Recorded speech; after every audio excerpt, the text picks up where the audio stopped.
Tolee bakka irratti dhaabanne irraa kaana amma akka suura keenya kanaatti qixa lamaan jiru arfan isaaniiyyuu looginiinis babbareeddee qixa lamaan center taatee jirti. Ishee kana center gochuudhaaf gravity jenna yookaan layout gravity kana yeroo enter goonu bottomiin jira. Bottomii gochuu jalarra gochuu dandeenya, qixa lamaan gochuu dandeenya. Nuti kan barbaannu center horizontal kan jettu kana jechuudha. Center horizontal jechuun qixa lamaan ta'ee dalgarra akka nu ta'u goona jechuudha.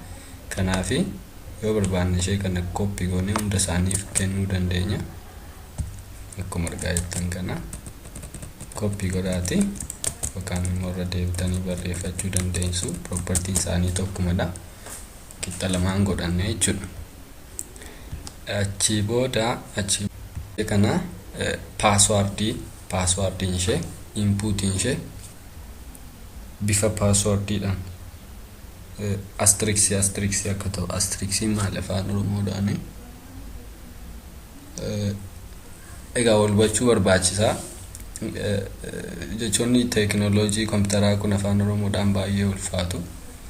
Kana jijjiiruudhaaf hojii namummaa kaasnee dhaloonni kun hojjetee afaan kana guddisuu qabaa kan jedhuudhaaf kaanee hojii kanatti seenne. Kanaaf nutti hin dheekkaminaati. Kanaaf amma passwordii kana mul'isuudhaaf input type isa input type kan jedhu kana input type kana password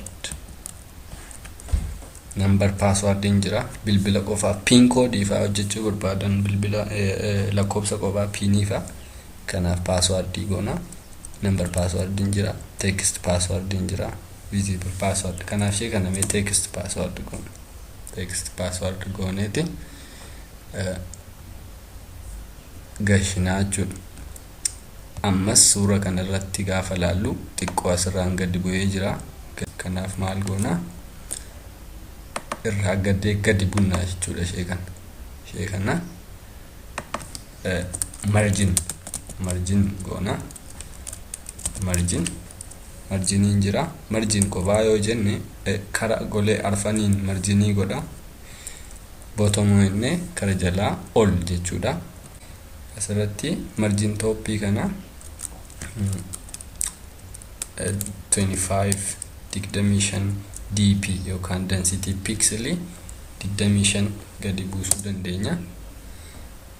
25 gadi buufachuu dandeenya yookaan immoo hard code gochuurra Android irraa gadi add icon size notification thumb height argaa jirtu. Thumbnail amma quba qeensaa jechuudha. Hojjaa amma quba qeensaa quba guddaa kana dimensionii jira as keessatti. Interfacing tokko yookaan bataniin tokko amma screenii mobaayila keenya tabletii keenya irratti hundaa'e xiqqaachuuf guddachuu danda'a. Density pixeliin advantage isaa kanadha.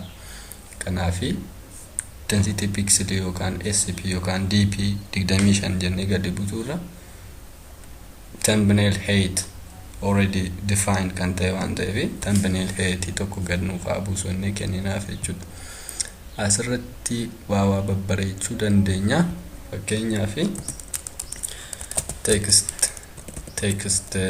text alignment isaa beekamaadha. Center irra jira, hin barbaachisu. Text size keenya ol guddisuu dandeenya. Ishee kana 25 dpn yookaan immoo erga akkas goonee booda text style immoo text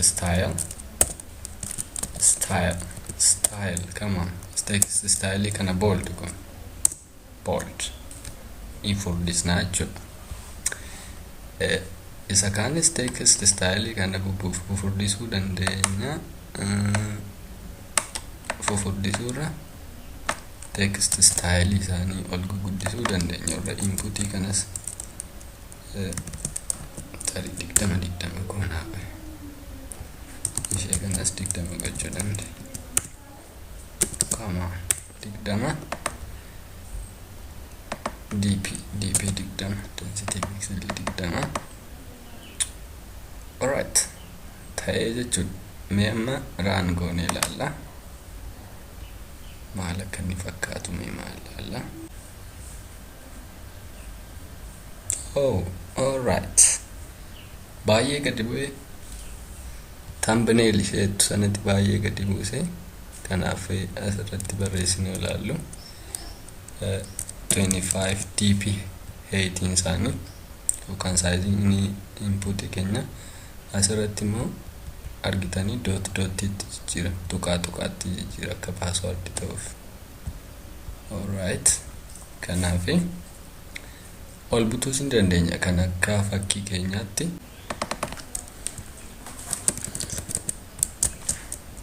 Android app icon size kan jettu kana godhanna.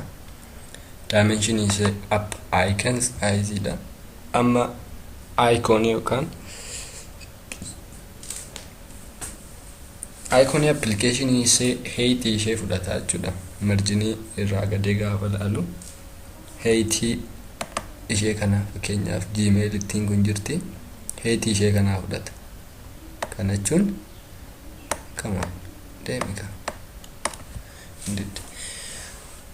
Mee masraan goonee ilaalla.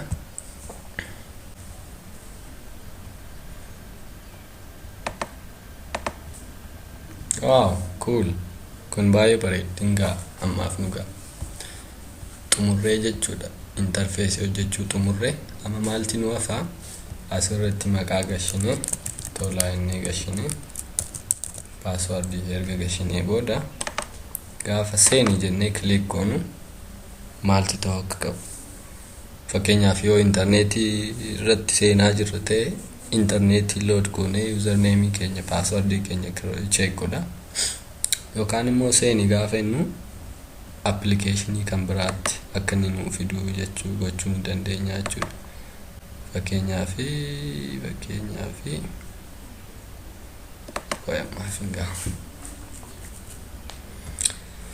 amma gaa erga kana goonee booda maalti nu hafaa? Eventoota kana hojjechuudhaaf gara programming kanaatti dhufna. Programming kana gaa namoonni skilled taatan jaabaadhaani babbareechitanii hojjechuu dandeessu. Interface hojjechuun akka artiiti, akka artistikiiti. Namni wanta art bareeda beeku tokko, wanta kalarii jaallatu tokko interface designer ta'uu danda'a jechuudha. Inni kun immoo backgroundidha inni programming partiin isaa jechuudha. Asirratti text view keenyaa fi edit text keenya patanii keenya maqaa isaanii fudhanna. Asitti text view kan jettu kana maqaa text view okay ato status kan jettu kana keenyaa bahe edit textiin keenya maqaan jirti, passwordin keenya jirti. Achi booda buttoonii keenya jira. Buttooniin keenya seeni yookaan seeni haa ta'u maqaan ishee. Kan erga godhannee booda maal naan jechaa jiran cannot resolve dha. Cannot resolve yeroonni jedhu import hin taane iyyuu tas keessa hin jiru waan ta'eef asiin yookaan import jennee barreessuu dandeenya yookaan immoo Android Studio irratti click goone alt plus enter gaafa goonu ofii isaa nuuf import godha jechuudha. Kanaaf as keessatti on create default gaafa application jalqabnu on creating kun lafa jalqaba coding keenya execute ta'uu eegaludha jechuudha. Kanaaf set content view kan jettu kuni content view set gooti. Kana jechuun XML file sila hojjenne ishee kana fidee Java keenyatti akka inni inflate ta'ee ijaan arginu nu dandeessisa jechuudha. Text achirratti maal fa'aa qabna? Text view keenya jira, edit textiin keenya jira. Kanaaf impite kan taane fi hin barbaanna jechuudha. Maqaa kan jettu kana goone find view by id kan jettu kun jirti.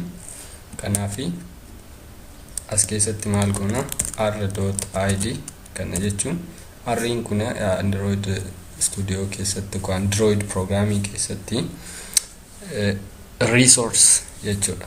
r'n kun resource.id iddoo id'n hundi itti store ta'u r.id da. Iddoo itti layoutiin store ta'u, iddoo itti stringin store ta'u r.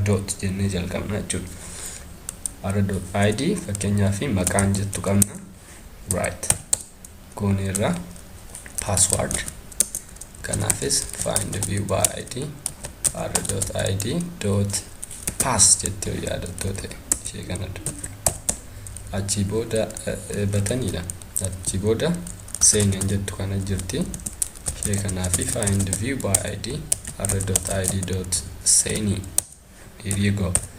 Akka erga akkas goonee booda maaltiin waafaa arga gaafa batanitti click goon batanitti kanatti meerreetti isheen appittiin keenya kanadha. Home screen irraan fidadha. Unka loginii kana seenneerra gaafa ishee kana click goon yookaan tap gaafa goonu ishee kana maal takka ta'u hojjechuu qabna jechuudha. Kanaaf amma gaafa click godhu maal akka ta'u fi eventiin irratti hidha. Event jechuun wanta bataniin tokko yeroo interfacein tokko tuqamu kan fire ta'u innis programming mataa isaa danda'edha.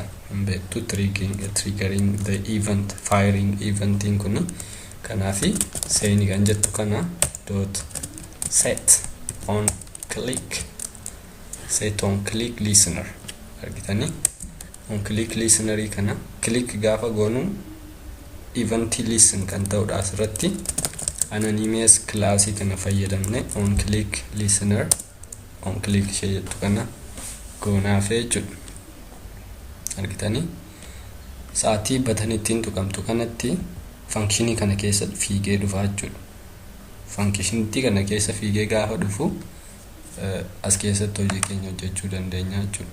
Yeroon akkas goonu asirratti asirraa gaafa keenyaa fi stringii gooneeti maqaa sana fudhachuudha. Maqaan jettu kana maqaa unkaa ishee kana maqaa .get text jenna. Textii maqaa irratti barraa'e sana fudhanna. Okay. Formatii garaagaraa waan qabuuf kanaaf stringii itti assign goone to string jenna. Kun qabu. Ammas string pass kana pass jenna isima tokko goone. Maqaan na jalaa badee jiru. Pass kan jettu kana password.get text goone. Text keenya to string goona jechuudha. Stringidha. Amma data gashine sana harkaa fudhannaa irraa jechuudha.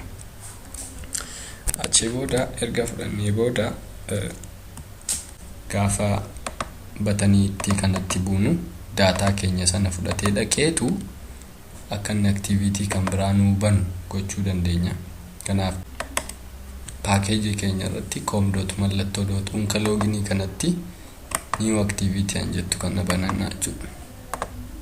New activity enne Java classii bannee ofii keenya layout hojjechuu dandeenya. Akkas gochuu irratti immoo activity an jettu kun jirti. Impite activity deemne filannaa jechuudha.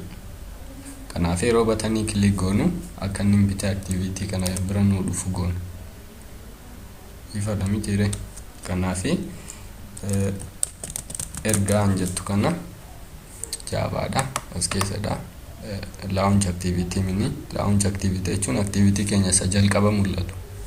Launch activity keenya main isa jalqabaadha. Kanaaf an check goona. XML keenya generate nu godha jechuudha. Alright. Tole.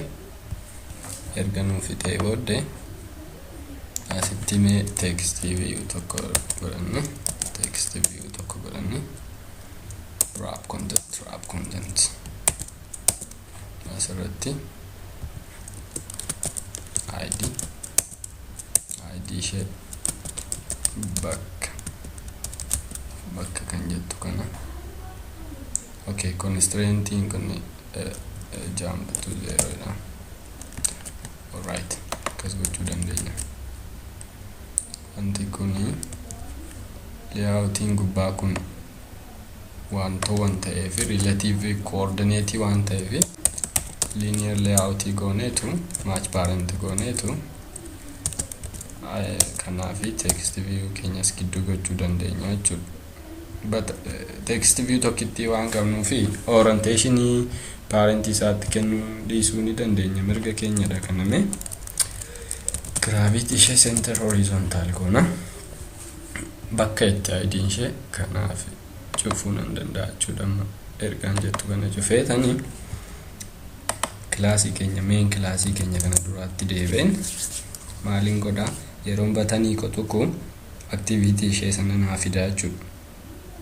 Ergaa isheetu kanan dhaqadheen maqaa kana achirratti display godha. Kanaafi akkas gochuu dandeenya. Intent kan jettu kaltu new intent asirratti intentiin kuni yeroon click goonu kan nu data si achi geggeessudha. Kanaafi start intentidha inni jalqaba eessaa ka'ee deema kan jedhudha. Inni kuni main activity dha. Isuma amma keessa jiru kana dot class or dot this class. It's actually this class. So destination in keenya mo erga dot class dha jechuudha. Kanaafi intenti keenya jenneerra. Kanaaf maal goona intenti kana yeroo click ta'u intenti kana start goona jechuudha. Start intent